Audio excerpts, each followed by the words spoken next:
Howdy, YouTubers. Hi, I am Sam, the do-it-yourself man. In this video, I'm going to show how I replaced the capacitor in my condenser unit. I was enjoying the cool air inside the house, and then I realized that it wasn't cool anymore. It started warming up. The symptoms I saw was that the blower inside was blowing air, and it just wasn't cool. So I came outside and I looked, and I noticed the fan was running, and the condenser unit actually sounded different. And what was different was that the compressor was not running anymore. So I knew that either the compressor went out or the capacitor went out. I did a little bit of research and found that the most common things that go out on these units are the capacitor and contactors. And so I figured the capacitor has been replaced twice already in the last 5 years. I figured that was what went out. Now on these units, the capacitor is a dual capacitor in that it operates the fan and it also operates the compressor. The compressor side of the capacitor, I assumed, probably went out again. And so that was a symptom I was experiencing. So the part is pretty cheap and it's pretty easy to replace. So I'm going to replace it and see what happens. You know, I am not a professional, and I would not recommend this for anybody that doesn't have any experience or is not a professional. I would definitely recommend you contact a professional if you have any questions or reservations about doing this yourself. First things first is you want to make sure and turn off all of the power to the device or to the condenser unit before you work on it. You don't want to risk getting shocked. I have taken the little connector that connects the power to the condenser unit, and I've already taken the screws off, and I'm taking this panel off on the side here that has the access to the condenser unit. Okay, I've taken the panel off the condenser unit. This panel is right here, and if you see, the condenser unit itself has a service information documents in there, and that envelope should be somewhere, or there should be some information in there. If I take this papers out of here, you can see it would be good to copy these. In my particular unit, there's two pieces of paper. One, this is the general manual. This here is the model number for my unit, and this is the actual parts list for my unit, and actually it's the parts list for several units. My unit is actually 5048. So if I look down the list here at the capacitors, I know it's a dual capacitor, and it is for 5048 right there. So I need a dual capacitor with a 45/7.5 MFDs. Now the 45 is the number that is the number of MFDs that are needed for the compressor. The 7.5 is the number of MFDs that are needed for the fan. And that's why this is called a dual unit, is because it actually powers or helps to power both the compressor and the fan. And it has a resistor, and of course there's the number. And then of course there's other parts in there as well, part numbers and so forth. But the thing to do is to get on the internet and find these parts. What I found out was that on the capacitor, these numbers have to be exact. So you might find something that's 55 and 7.5 or 45 and 5.5. You don't want to get anything like that. You want it to be exact to this number right here. The voltage, the 440, it can be that number or higher, but generally it's good to get the exact same number. I'm getting the exact same number. And sometimes what you'll find is that the capacitors will have two numbers on the voltage, which will be 370 or 440 and so forth.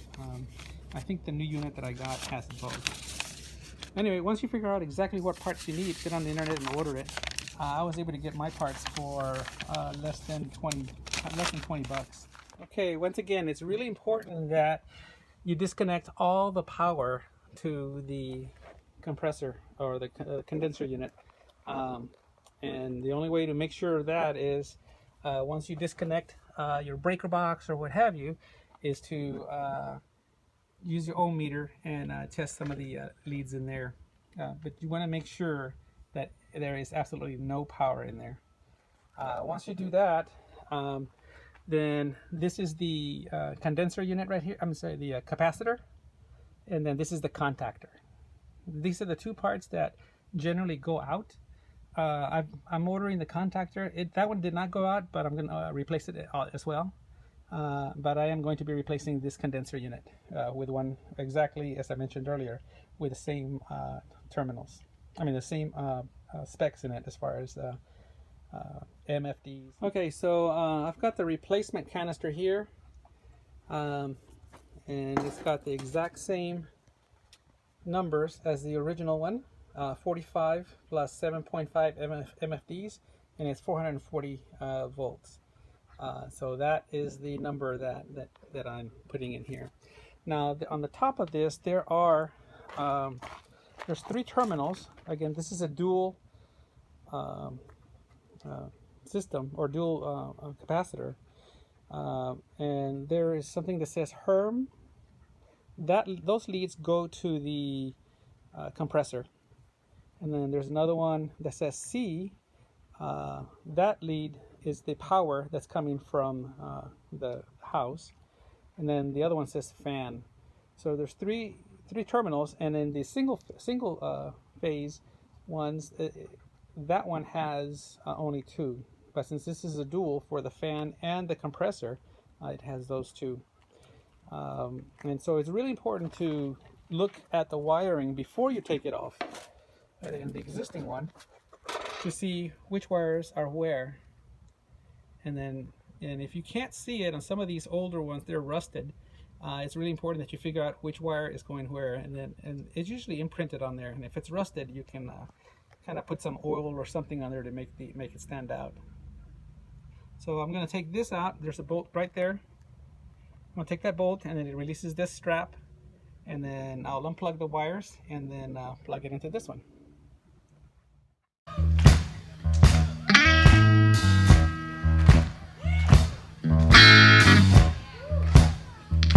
I'm going to unscrew this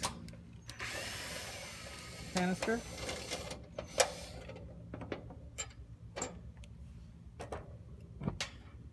Okay, so I've unstrapped the capacitor from the condenser unit, and I'm seeing on here I've got this wire right here. I'm colorblind, so I don't know what color that is, but this wire goes to the fan. So what I'm going to do is basically orient these to where they're the same. And so I'm going to take the fan one off of there.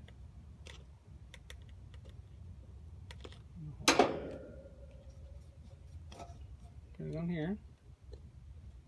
And I'm going to take, this one says Herm, that goes to the compressor. Take that one off of there. Put it on that one. Again, you want to make sure that everything is disconnected. And then the other 2 go to the C, which is the common power.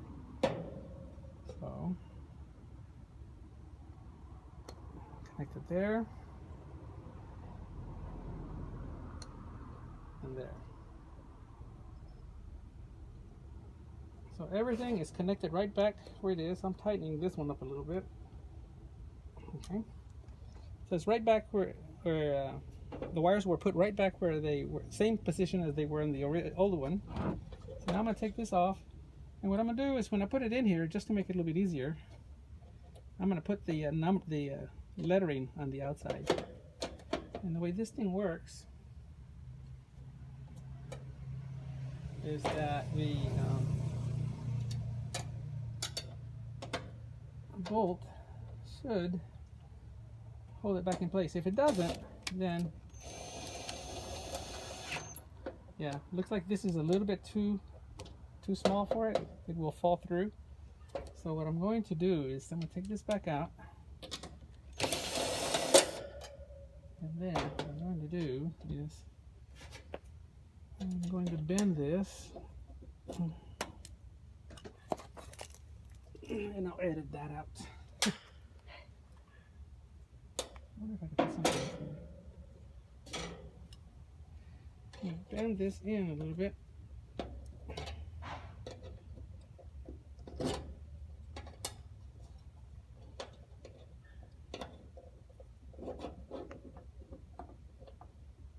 There we go. So bend it in a little bit. And then I'll just kind of stick it around this way.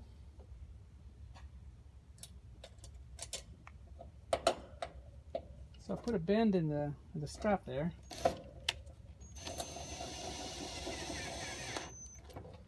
And there you go, that should hold it. So now that I've got everything connected, I'll make sure that everything's still connected. Good, perfect. Okay, once you're done with the putting the panel and everything back, turn the breaker on or put the power back on the condenser unit, and turn on the AC and see if it works. Okay, I can feel the air coming out, and it is definitely cold. So in a few minutes it should get down to the right temperature in here. And